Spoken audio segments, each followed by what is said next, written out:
Now, the federal parliament this week passed new hate speech laws. Some of it, I think, is okay. They've introduced minimum sentences for terrorism or funding terrorism or displaying terrorist symbols. Fair enough.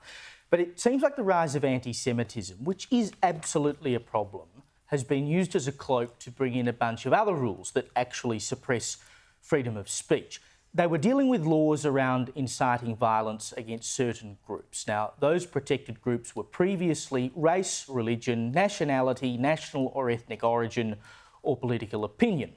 Well, to that, they've now added sex, sexual orientation, gender identity, intersex status, and disability. Now, the law used to say it was an offence if a first person, that means just a person, intentionally urges another person or a group to use force or violence against a person or the targeted group, and B, the first person does so intending that force or violence will occur. So it was very clear, if you mean to cause violence to another person on the basis of something like race or religion, you have committed an offence. Fair enough.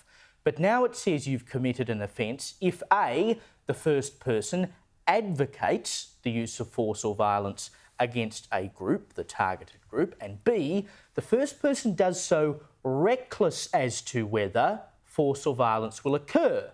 So now you can fall foul of the law not because you meant violence to be perpetrated, but because you were reckless in considering whether someone else may extrapolate your comments out to then commit violence or force for that matter. And James Morrow, Evelyn, used the example this morning on Outsiders that if you advocated, for instance, that a certain group of illegal immigrants should be removed from the country by force, you could potentially be in breach of this law.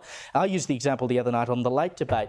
Clementine Ford, feminist writer, used to say all the time, kill all men, which we all sort of understand is an ironic term. But she could now be falling foul of the law because some idiot read that and actually went and killed a bloke. And they said, well, you were reckless as to whether someone would take that seriously. Is that really where we're going? It is. We've gone there. So, unfortunately, we have. And, you know, I think we saw this coming a long time ago. I think that the hate, policing speech and the hate speech has been on the cusp for a long time. And I think we were all hoping and praying that it wouldn't actually come through, but like you said, they kind of this week rammed it through under, like you said, the Trojan horse of anti-Semitism. It is 100% what they've used to push this legislation in. And I think it was Craig Kelly who said, you can go to prison for 7 years now for saying we have to beat Labor. Theoretically. No, but if anyone brings that case, but seriously. They will. This is the problem with this sort of precedent. We have to kick them out. Like where does it end? Who gets to define these arbitrary laws? Who defines what hate speech is? Who defines what hate symbols are? I would actually push back a little bit on what you said, Caleb, in that some of the legislation you think was good in terms of displaying terrorist symbols. Because if you look up in the USA, the ADL's list of what they deem as terrorism symbols or hate symbols, one of them is White Lives Matter. The other one is Thor's hammer. A third one is Celtic crosses. Being Celt myself, I find it's outrageous to me that there is somebody in some form of authority somewhere across the world who deems a Celtic cross as a form of hate symbol. And so you've got to always look at what precedes and hopefully heed warning and example. And if you look across the world, what's happening, we would be naive and stupid to think that it isn't possible happening here. I mean, who defines this?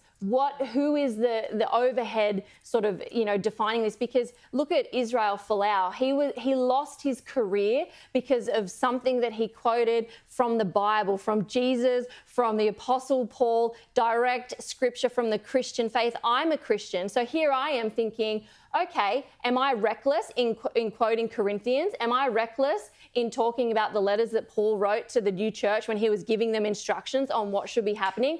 Where does this end? Because if he could lose a career over this and it was deemed hate speech, what does this criminally mean for Christians like myself and other people? I think that we pride ourselves in our nation, in Australia, as being a democracy, which means the people are in power, the people speak. And if people want to put hate speech laws in and cap speeching, you're basically kneecapping democracy, because if people are afraid to speak out loud and they think they're going to end up in prison, we're not going to be able to discuss ideas. We can't say, you know what, immigration is a bad idea because that could be racist. We're not allowed to say that I think it's really bad women are in, trans women are in, biological women's sports because then we're, some kind of phobe. Like, where does it end? And I think it's very dangerous. Fear is enough to curb democracy. And if everyday Australians are fearful that they can't speak freely and discuss these hard ideas, then they're not going to have a proper democracy here. And we're literally ruled by whoever deems whatever is hate in a court of law.